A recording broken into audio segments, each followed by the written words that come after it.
네, 안녕하세요. 오늘 2024년 2월 19일 오프닝 벨 라이브 시작하겠습니다. 저는 이제 염소관 이사고요.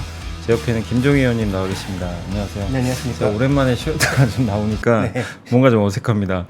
아직 좀 시차 적응도 잘 안 되는데, 자, 아무튼 오늘 이제 방금 장이 좀 출발을 해서 좀 시작을 한번 해볼게요. 현재 코스피가 10포인트 정도 오늘도 좋은 출발 일단 보인 것 같습니다. 2660선까지 올라왔고, 이게 사실 전고점 얼마 남지 않은 거죠. 네, 그렇죠. 네. 네. 그래서 오늘 좀 좋은 출발 보였고, 상승이 466개고요. 하락은 284개 정도 기록을 하고 있습니다. 반면에 코스닥은 조금 부진합니다. 857포인트에 약간 좀 하락 출발을 했고요. 상승이 그래도 조금 더 많습니다. 727개, 하락은 한 640개 정도 기록을 하고 있고, 제가 이제 이 쉬는 기간에 좀 잠깐 보니까 다른 건 다 좋은데 삼성전자가 너무 약하더라고요. 그렇죠. 근데 네. 오늘 뭐 물론 상승 출발을 하긴 했는데 여전히 좀 부진한 것 같고, 다만 오늘 보니까 삼성물산이 한 2%, 또 하나금융지주가 4%, 현대모비스가 4%, LG가 3%, 다 이쪽 어떻게 보면 또 저 PBR주 관련주들이 네. 좀 강세 보이는 것 같은데, 아마 다음 주 이제 26일 날 최상목 이제 경제부총리가 발표한다는 그 내용 때문이 아닌가 그렇죠. 좀 싶긴 한데, 오늘 저 PBR 관련주들의 주가 상승이 일단 코스피 쪽에서 좀 눈에 띄는데, 지난주 보니까 일단 코스닥에서 2차 전지주들이 상당히 좀 괜찮았더라고요. 네, 맞습니다. 근데 오늘은 보니까 에코프로비엔과 에코프로가 좀 급락 출발을 좀 하고 있거든요. 또 초전조체 관련주인 신성 델타테크도 한 마이너스 10% 정도. 그러니까 어떻게 보면 약간 이제 2차 전지랑 초전도체 관련주가 좀 빠지고 있는데, 이게 바이든 대통령이 전기차 좀 정책을 좀 미루겠다라는 네. 이제 보도가 아마 보셨을 것 같아요. 그래서 속도 조절이죠. 예, 네. 그래서 조금 이제 그 전환 속도가 늦어지지 않을까 하는 그런 우려감 때문에 오늘 그 2차 전지 쪽에 약간의 좀 부담으로 작용을 하고 있는 것 같습니다. 일단 전체적인 분위기는 코스피가 조금 더 좋은 분위기인데 한번 또 체크해 주시면 좋겠습니다. 네, 일단 좀 아쉬운 것은 전기전자 업종의 대형주들, 뭐 LG에너지솔루션을 포함한 2차전지도 쉬어가는 모습이고요. SK하이닉스도 약보합권, 삼성전자 강보합권이긴 하지만 일단 덩치 큰 종목군들이 약세를 보이면서 조금 주춤거리고 있지만, 오늘 누가 뭐래도 두각을 나타내고 있는 것은 뭐 삼성물산, LG, SK, 그 다음에 하나금융지주, 그 다음에 뭐 SK스퀘어, 현대모비스, 소위 지주회사격 종목군들의 대거 강세가 가장 눈에 띄는 모습이고, 삼성 SDS도 꽤 강세를 보여주고 있죠. 그렇지만 더 눈에 띄고 있는 것은 제일 아래 귀퉁이에 있는 이쪽입니다. 한국전력과 지금 한국가스공사, 지역난방공사가 급등하고 있는 양상인데, 아무래도 정부의 그립이 가장 쉽게 나타날 수 있는 쪽이 어디냐를 살펴봤을 때 26일 날 발표될 그 기업들의 어떤 면면측을 보면 이쪽에 자사주 매입이 좀 강해지지 않겠느냐, 그러니까 정부가 그립을 쥐고 있는 쪽이 어떤 흐름이 강해지지 않겠느냐라는 기대가 있는 것 같습니다. 실제로 어떻게 발표될지는 알 수 없고요. 그 다음에 소위 이들 종목이 뭐 워낙 뭐 실적도 안 좋다 보니 저평가가 되고 있었던 것은 사실인데요. 다른 이제 개별 기업이나 민간 기업들에게 미치는 영향은 제한적일지라도 정부가 뭔가 정책을 내놨을 때 가장 이것이 반영될 수 있는 쪽이 이쪽이 아니냐라는 그런 시각이 좀 일부 존재하고 있습니다. 그다음에 오늘 건설주 중에서 현대건설 강하고요, 한전 KPS도 강한 모습 보여주고 있고, 기업종 내에서는 LIG 넥스원이 또 강한 모습 보이면서 밀고 올라오고 있습니다. 반면 코스닥 시장 쪽에서는 지금 눈에 띄게 나타나고 있는 게 신성델타테크의 급락, 에코프로 BM의 소폭의 조정, 금융업종에서 에코프로의 또 3%가량의 하락세가 나타나는 것은 아까 말씀해 주셨던 뭐 뉴스 효과라고 봐야 될 것 같고요. 화학업종 내에서는 또 반대로 엔캠은 강세를 보여주고 있죠. 그래서 이건 뭐 2차전지 쪽으로 움직이는 종목은 좀 아니지 않나라는 그런 판단도 들고요. IT 부품 쪽에서는 파워로직스가 또 급락하면서 신성 델타테크의 하락과 좀 맥락을 같이 하는 모습이고, 소프트웨어 업종 쪽에서는 뭐 최근 들어서 조금씩 반등하고 있는 루닛, 그 다음에 지금 NHN, KCP 같은 종목군들의 반등, 또 뷰노의 반등이 이루어지면서 의료 AI 쪽 종목군들은 오늘 또 소폭 강세를 나타내고 있는 것이 종목상에서는 눈에 띄고 있습니다. 네. 그래서 오늘 이제 어쨌든 코스피 중심으로는 좋은 출발 보였지만, 코스닥은 아무래도 2차 전지 비중이 좀 크다 보니까 네. 영향을 좀 받고 있는 그런 모습인 것 같고, 그다음에 이제 지난주 보니까 외국인들이 정말 엄청난 또 코스피 순매수를 좀 보여줬던 것 같은데 뭐 그렇죠. 하루에 뭐 5천억 사는 건 일도 그러니까요. 아닐 정도로 네. 많이 사는데 근데 오늘도 좀 아침부터 800억 사고 있거든요. 네네. 집중 매수하고 있는데 업종을 보니까 오늘 금융업종 항상 그러니까 보면 많이 샀던 게 전기전자인데 그렇죠. 금융주가 1순위라는 거는 결국 외국인들도 한국의 기업 밸류 프로그램에 기대를 하고 있는 거 아닌가. 그걸 논하고서는 왜 이렇게 사는지 좀 우리가 이게 좀 이 생각하기가 좀 쉽지 않을 것 같긴 한데. 그러니까 1월달 매수와 네. 2월달 매수의 성격이 완전히 바뀌었죠. 그러니까 정부의 정책 얘기가 흘러나오기 시작한 순간부터 외국인들의 베팅은 네. 완전히 바뀌었고요. 그러니까 그 맞아요. 이전에는 삼성전자, SK하이닉스 말고는 사는 종목이 거의 없었다고 해도 과언이 아닌데, 뭐 물론 개별적으로 사고 파는 종목은 있었지만 오늘도 지금 살펴보시면 네. 뭐 삼성물산, 하나금융지주, 한국전력, LG, 기아, SK, NHN, KT, SK스퀘어, 현대모비스 이런 종목군들이 창구 기준으로 모두 상위에 올라 있거든요. 물론 이게 진짜 외국인 매수인지는 또 시간이 지나봐야 알겠지만 어쨌든 창구 기준으로 사고 있는 종목군들의 면면이 어느 방향을 향하고 있는지는 너무 명확하게 드러나고 있기 때문에 이 부분은 분명히 26일 발표 때까지는 모멘텀이 이어지고 26일 이후에 한번 접구할 가능성이 높지만 이게 이제 올해 트렌드로 자리 잡느냐는 정부의 의지가 결국 어떻게 되는지에 달려 있을 것 같습니다. 네. 그리고 지난주에 보니까 이제 또 기관들도 2월 14일 날 좀 판 걸 제외하면 네. 대부분 좀 매수를 계속 유지를 하고 있는 것 같은데 연기금하고 금융투자의 매수가 꾸준하게 좀 이어지고는 있는 것 같아요. 맞습니다. 기관 쪽은 좀 어떻게 보세요? 이게 근데 결국 금융투자가 많이 샀다는 건 또 프로그램 언제든지 매도 나올 수 있는 거라서 그렇죠. 좀 연속성이 좀 있을 수 있을까요? 이쪽도? 네, 그래서 매번 말씀드릴 네. 때마다 강조드리고 있습니다만, 뭐 기관이 팔면서 하루 내리고 이게 중요한 게 아니고 결국 외국인들이 종목의 등락과 상관없이 그 동일한 종목을 계속 사느냐가 시황의 핵심이다라는 말씀은 2월 초반부터 계속 네. 반복해서 말씀드리고 있고요. 그래서 오늘 기관 때문에 빠졌다가 중요한 게 아니고 외국인들이 뭐 삼성물산이 됐든 한국전력이 됐든 뭐 KB금융이 됐든 이런 종목군들의 매수를 매일 이어가느냐가 좀 더 중요하다라고 보고 있고요. 그다음에 기관 쪽에서는 말씀해 주셨던 대로 금융투자에 언제든지 베이시스 변화에 따라서 매물이 나올 수 있는데 지금은 어쨌든 베이시스도 조금 개선되고 있는 모습이고 말씀드렸던 미결작정도 지금 계속 임계치를 향해서 높아지고 있는 구간이란 말이죠.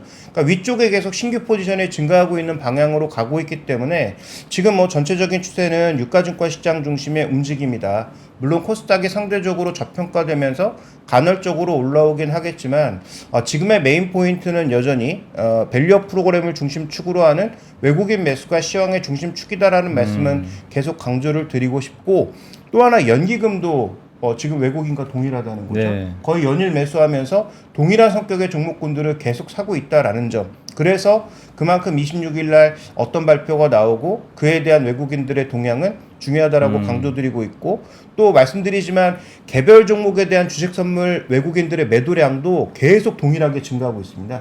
그러니까 외국인들은 계속 상방향으로 보고 현선물을 사고 있지만 네네. 단기적으로 정책 발표됐을 때 혹은 뭐 정책이 그들의 성이 차지 않았을 때 나타난 변동성도 충분히 대비하고 있는 상황이니까 혹시라도 외국인들과 결을 같이 해서 이들 종목을 사신 분들은 개별 주식 선물이 존재하는 그런 종목들이라면 개별 주식 선물의 매도를 통해서 어느 정도 이익을 미리 확정시켜 놓거나 변동성에 대비하는 전략도 좀 필요하지 않을까라고 보여집니다.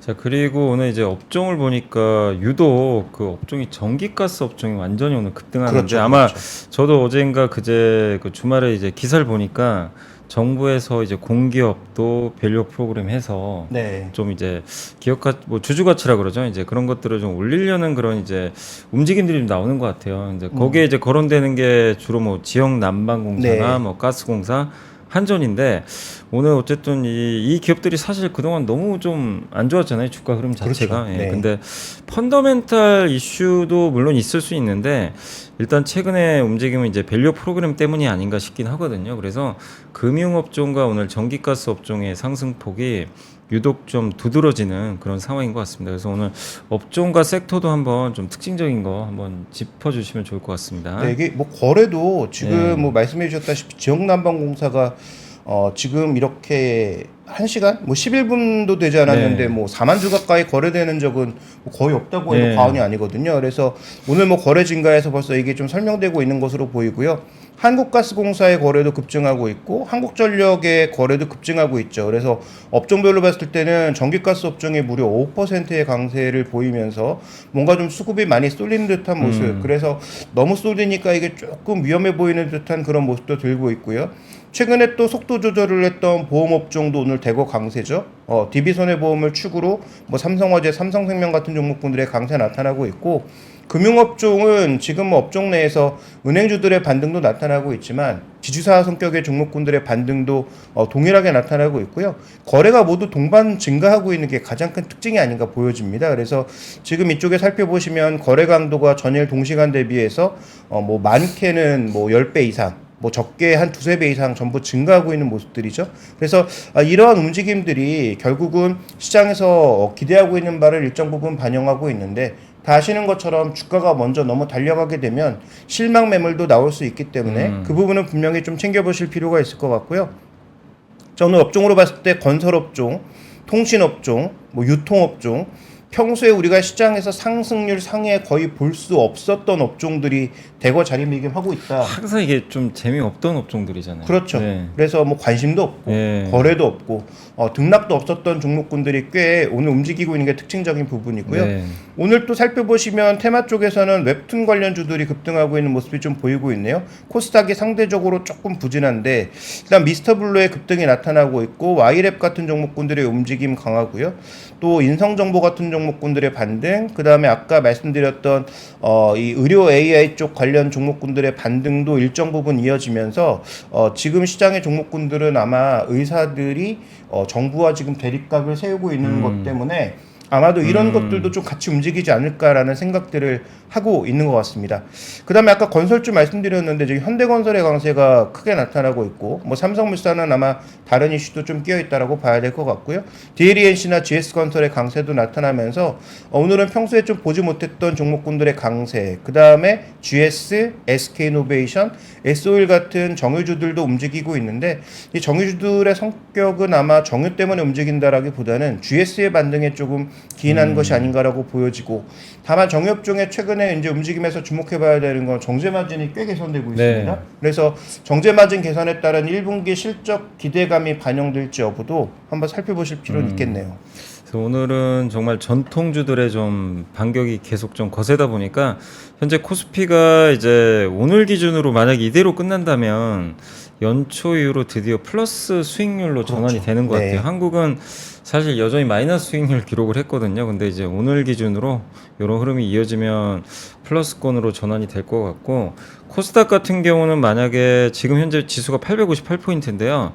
866.57포인트입니다. 작년 연말 종가가 그 지수대이기 네. 때문에 얼마 남지는 않았지만 아직까지 코스닥은 좀 마이너스거든요. 좀 이 부분은 어떻게 보세요? 좀 상대적으로 코스닥이 저 PBR 관련주들이 적잖아요. 그렇죠. 적다 보니까 네. 어떻게 보면 좀 코스피에 비해서 좀 밀린 건 사실인데, 최근에 뭐 2차전지도 그렇고 헬스케어도 그렇고 또 AI 모멘텀도 여전히 살아있는 것 같고, 또 로봇주들도 분위기들 나쁘진 네. 않더라고요. 그러니까 전통적인 성장주들도 움직임들이 좀 괜찮은 거 보면 결국엔 저 PBR 관련주들이 혼자서 달릴 수는 없는 거잖아요, 사실. 그렇죠.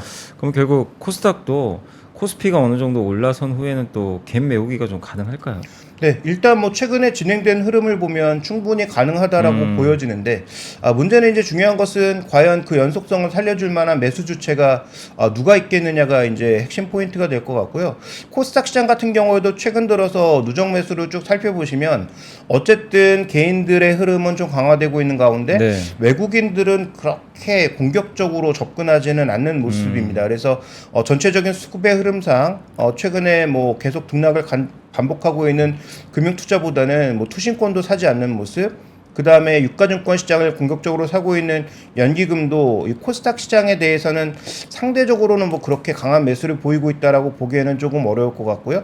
다만 외국인들 같은 경우에는 최근에 이제 일자별 순매수를 놓고 봤을 때는 매수와 매도를 좀 반복하는 모습, 그래서 올라가는 구간에서 추격하기보다는 오히려 내려가는 구간에서 조금 매수를 하면서 상대적으로 양쪽의 갭 축소에는 대비하고 있는 그런 모습을 나타내고 있기 때문에 코스닥 시장은 그러면 메인 포인트는 아니고 유가증권 시장이 업그레이드를 가면 네. 그러면 유가증권 시장에 조금 흔들릴 때 코스닥 쪽으로 조금 매기가 집중되는 건 아닌가라고 보여지고요. 다만 지수의 탄력을 보이기 위해서 유가증권 시장이 삼성전자의 도움이 필요하다면 코스닥은 에코프로와 에코프로 BM의 도움이 필요하잖아요. 그래서 이 두 종목이 상대적으로 흔들릴 때 다른 쪽에서 어떤 종목군들이 뒤를 받쳐주느냐가 중요한데 최근에 뭐 그 HPSP라든지 이런 종목군들이 너무 또 달리는 모습이어서 2차 전지를 제외했을 때 어떤 종목군들이 뒤를 받칠지도 코스닥 시장에서는 조금 주목해 볼 필요가 있을 것 같습니다. 그리고 이제 지난주에 이제 제가 이제 해외에 있으면서 한번 이렇게 계속 좀 기사들은 체크해 보니까 실적도 체크해 보니까 삼성전자 주가 좀 사실 좀 부진했잖아요. 그렇죠. 근데 보면 이렇게 내용상으로는 삼성전자가 이렇게 부진할 이유를 저는 좀 잘 모르겠던 게 왜냐하면 그 어플라이드 머티리얼즈도 그렇고 ASML 거기 CEO도 그랬던 것 같고 지금 그 반도체가 그러니까 AI를 제외한 반도체 있잖아요. AI 네. 뭐 워낙 성장하니까 이제 전통적인 반도체 쪽은 일단 바닥 찍은 것 같다. 이렇게 좀 언급을 좀 했더라고요. 이 네. 실적 발표에서. 그런 거 보면 사실 AI 하면 하이닉스로 올라간 건 타당한데 삼성전자를 지금 AI로 많이 인정을 안 하잖아요, 시장은. 그렇죠. 네. 그러면 전통 반도체가 살아난다면 삼성전자뿐만 아니라 이제 흔히 말하는 그 반도체 소부장에서도 전공정, 뭐 소재 이런 쪽이 좀 탄력을 받을 가능성도 있다고 보는데 주가는 사실 그걸 반영을 못하는 것 같더라고요. 근데 네, 좀 그렇죠. 그 부분 어떻게 보세요? 일단 그 전방에 있는 미국이나 네덜란드의 주요 반도체 장비 회사 CEO들이 그런 얘기를 했다는 건 상당히 좀 의미가 있는 것 같은데 네. 좀 뒤늦게라도 좀 반등할 수 있을까요, 이게? 네, 저도 뭐 시간적인 여유는 좀 필요하지만 반등할 수밖에 없다라고 보는 게 네. 한쪽만 계속 올라갈 수가 없는 거죠. 그러니까 결국 뭐 어플라이드 머티리얼이 뭐 HBM, 뭐 엔비디아 이런 쪽과 연관돼 있기도 하지만 뭐 삼성전자라든지 이런 기업과 연관이 안 돼 있을 수가 네. 없거든요. 결국 신규 투자와 그 다음에 반도체 가격의 반등이 얼마만큼 힘있게 이어지느냐에 대해서는 조금 불안감이 있는 것 같고 삼성전자의 최근의 약세는 뭐 이게 찌라시 수준이라고는 하지만 네. 엔비디아에서 또다시 HBM이 탈락했다라는 얘기가 지난주에 또 돌았죠. 그래서 그런 부분들이 또 주가 등락에 일부 영향을 주고 있기 때문에 그래서 삼성전자가 기대했던 비메모리 HBM 쪽에서 여전히 뭔가 좀 역할을 못하고 있는 게 아닌가라는 그런 시각 때문에 상대적으로 굉장히 저평가되고 있고 삼성전자가 이렇게 위축될 경우에는 투자를 앞으로 하긴 할 건데 투자에 대한 속도 조절의 얘기가 나오면서 삼성전자 관련된 소재주들이 또 전반적으로 하락했거든요. 그래서 결국은 이건 뭐 삼성전자가 스스로 증명할 수밖에 없는 게 이번 주에 발표가 있지 않습니까? 반도체와 관련된 여러 가지 발표들이 준비되어 있는 것으로 예정되어 있는데요. 그 발표에서 뭔가 자신감 있는 흐름을 조금 보여줘야 삼성전자의 반등과 더불어 삼성전자 연관돼서 움직이는 뭐 전공정, 소재 쪽 이런 종목군들의 추가 반등도 조금 이어지지 않을까 이렇게 보고 있습니다. 네. 그리고 또 이제 중요한 한 축이 이제 아무래도 2차 전지인데 오늘 이제 제가 보고서는 2차 전지 한번 좀 준비해 왔거든요. 지난주 분위기가 좋았는데 오늘 물론 이제 일부 악재가 나오긴 했지만 2차 전지 데이터는 조금씩 좋아지는 것 같습니다. 그래서 한번 보고서 한번 좀 띄워주시면 감사하겠습니다.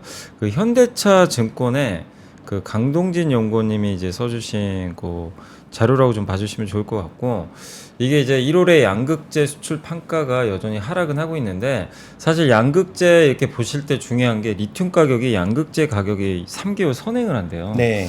그렇기 때문에 이제 리튬 가격 올라서면 반등한다고 보시면 되겠고 2월 들어서 지금 리튬 가격이 일부 좀 반등하고 있고요. 실제 니켈은 춘절 이후로 점진적으로 오르고 있다고 합니다. 근데 또 중대형 배터리 가격은 양극재 가격이 또 3개월 뒤따라간다고 합니다. 결국엔 리튬 가격이 올라가면 6개월 후에는 이 배터리 가격도 올라간대요. 그러니까 한마디로 리튬이 가장 중요한 것 같아요. 리튬이 살아나야 네, 그렇죠. 이 주가는 네. 항상 선행을 하니까 그래서 이 리튬 가격의 반등은 좀 반가운 소식이다.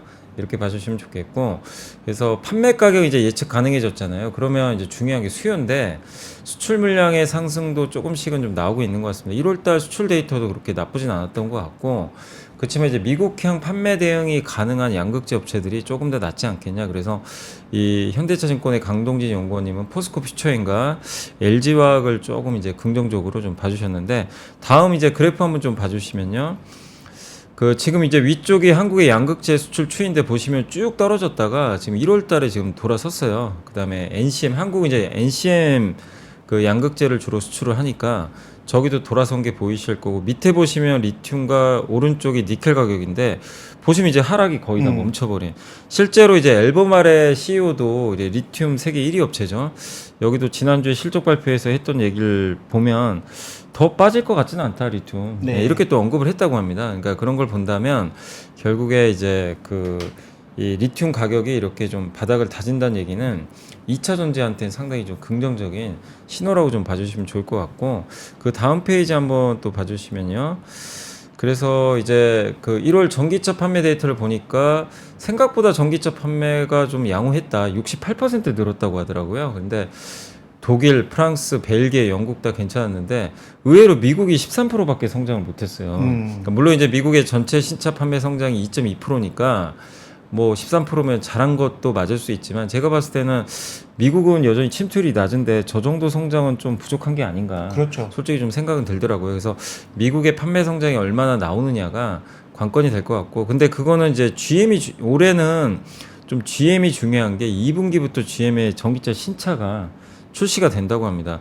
그래서 지난주에 보니까 LG화학 주가 좀 상대적으로 괜찮았던 게 네. 아마 이제 LG화학이 그 GM하고 대규모 양극재 체결도 있었잖아요. 그렇죠. 그래서 GM 쪽에 이제 주로 납품을 하다 보니까 GM 모멘텀을 좀 받는 것 같은데 결국 GM이 올해 20에서 30만 대 판매 목표로 하는데 작년에 7만 8천 대밖에 사실 판매가 안 됐거든요.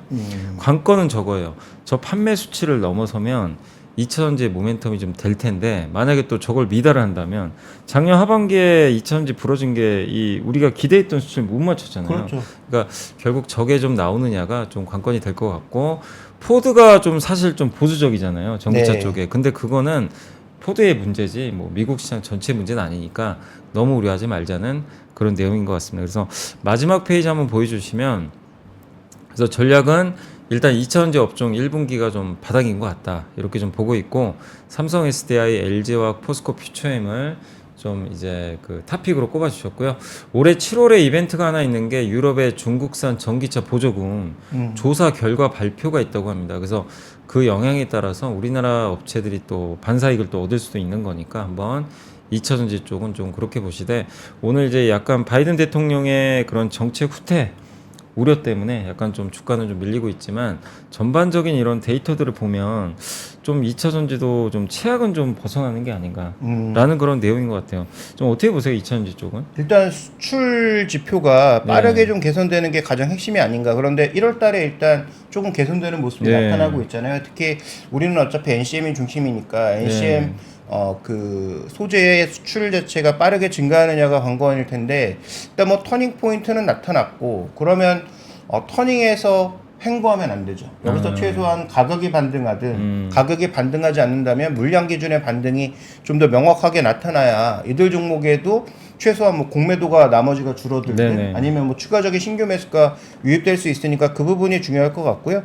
그 다음에 이제 그게 일종의 턴어라운드의 지표라면 확장의 지표는 전기차의 성장이겠죠. 여전히 뭐 전기차의 성장에 대해서 올해 왈가왈부 말이 많고 내년에는 대거 성장할 거다 다시 좀 이런 얘기들이 나타나고 있고 최근에 또 전 세계 자동차 회사들 특히 레거시 쪽에서 지금 시도하려고 하고 있는 게 자동차 배터리 리스. 그러니까 지금 차 가격이 비싸서 안 팔리는 거라면 배터리 가격을 깎아줄 수는 없으니까 배터리 지금 원가가 떨어지고 있는 그런 상황에서 배터리 리스를 통해서 소위 반값 전기차를 좀 더 빠르게 네네. 실현시키자 뭐 이런 얘기가 지금 흘러나오고 있으니까 만약에 이런 것들이 올해 준비를 시작해서 올해 뭐 하반기나 내년부터 정말 시작한다면 그러면 전기차 수요가 또 대거 달라질 수 네네. 있잖아요. 그러니까 그런 추이로 간다면 저는 꽤 의미 있는 반등이 나오지 않을까라고 보고 있어서 그 두 가지 정도를 한번 주목해 보시면 어떨까 이렇게 좀 보고 있습니다. 네. 그래서 2차 전지 참 이제 지난해 하반기부터 좀 어려웠지만 네. 뭔가 지금 이제 2월 달 들어와서는 변곡점은 좀 맞는 것 같아요. 분위기가 좀 맞습니다. 바뀌려고는 네. 하는데 이 분위기가 좋은 쪽으로 연결이 되기를 계속 한번 기대를 한번 해보도록 하겠습니다. 그리고 마지막으로 오늘 이번 주 일정 한번 이렇게 가져와 봤는데 일정 한번 보여주시면 감사하겠습니다.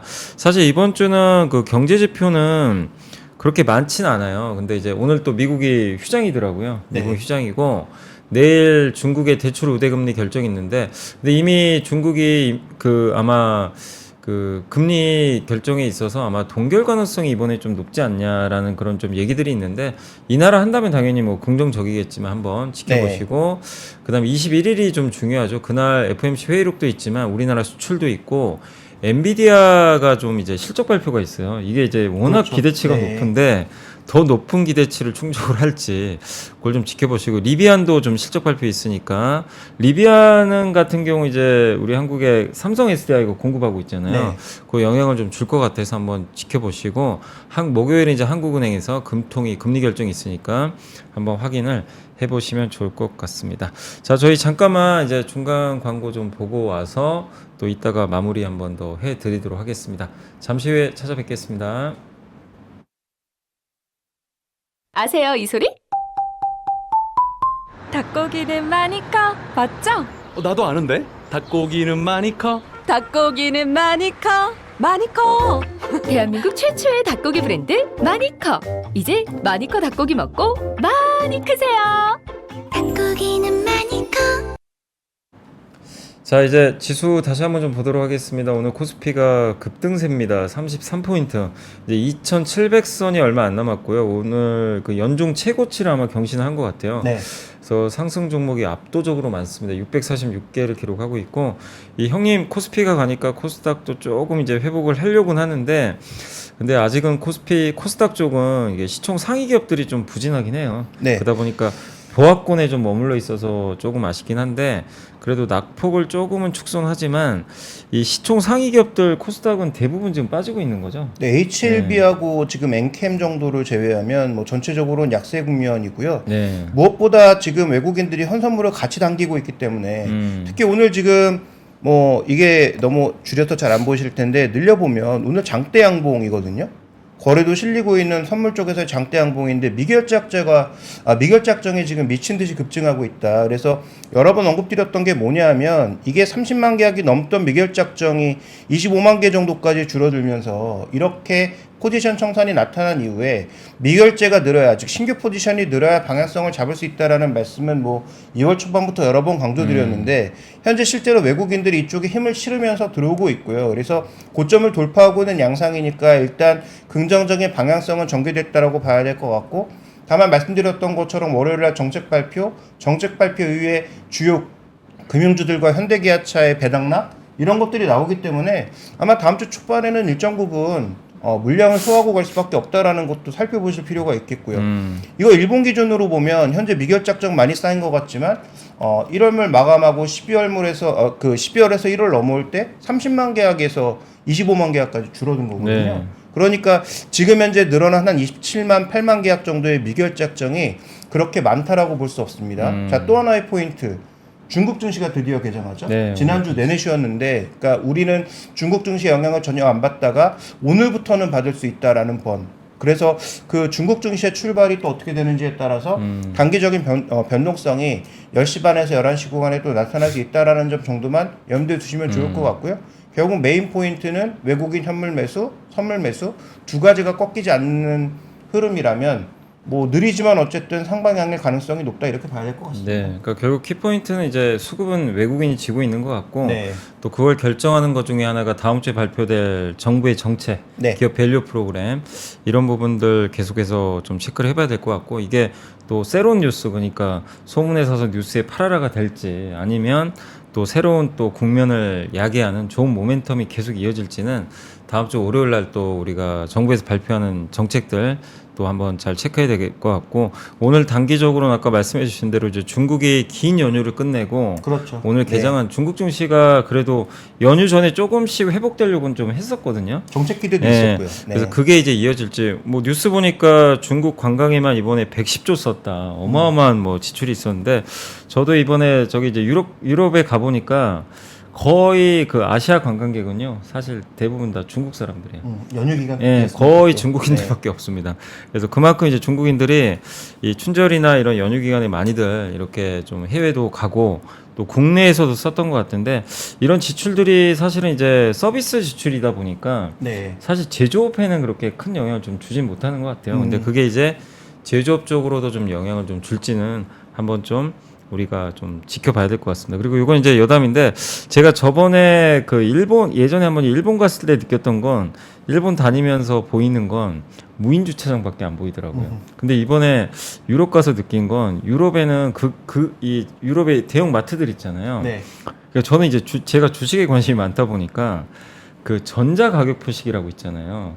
매장마다 그게 다 깔려 있더라고요. 그러니까 약간 작은 매장에도 전자 가격 표시가 그러니까 거의 그쪽은 그게 또 대중화돼 있는 것 같아요. 맞습니다. 그러니까 그런 것들이 좀 눈에 들어오긴 했는데 어쨌든 이 관통하는 테마가 결국 일본도 그렇고 유럽도 다니면서 느낀 게 사실 좀 고령화된 국가들이잖아요. 그럴수록 무인화가 확실히 좀 잘 돼 있는 것 같아요. 특히 저도 네. 뭐 그 이렇게 터치식으로 하는 음. 결제 방식이 특히 외국에서는 되게 우리나라는 뭐 워낙 뭐 페이가 잘 돼 있다 보니까 그게 상대적으로 중국이나 네. 우리나라는 적은데 유럽이나 미국 쪽을 중심으로 해서는 이렇게 카드를 터치해서 이렇게 결제하는 방식의 그런 결제 방식이 굉장히 보편화돼 맞아요, 있고 예. 굉장히 확대되고 있다라는 것은 또 그만큼 특징이니까 말씀하셨던 어떤 점점 직원 좀 줄이고 그런 어떤 형식으로 변해가는 것은 분명히 하나의 또 트렌드가 네. 되고 있는 것 같긴 합니다. 네.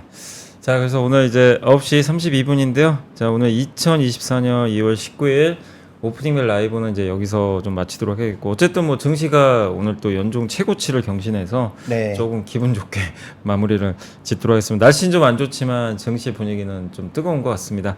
자, 이 분위기가 내일도 이어질지 한번 지켜보시고 저희는 오늘 물러가도록 하겠고요. 내일 아침에 다시 찾아뵙겠습니다. 김종현 님도 오늘 고생하셨습니다. 네, 수고하셨습니다. 네, 감사합니다.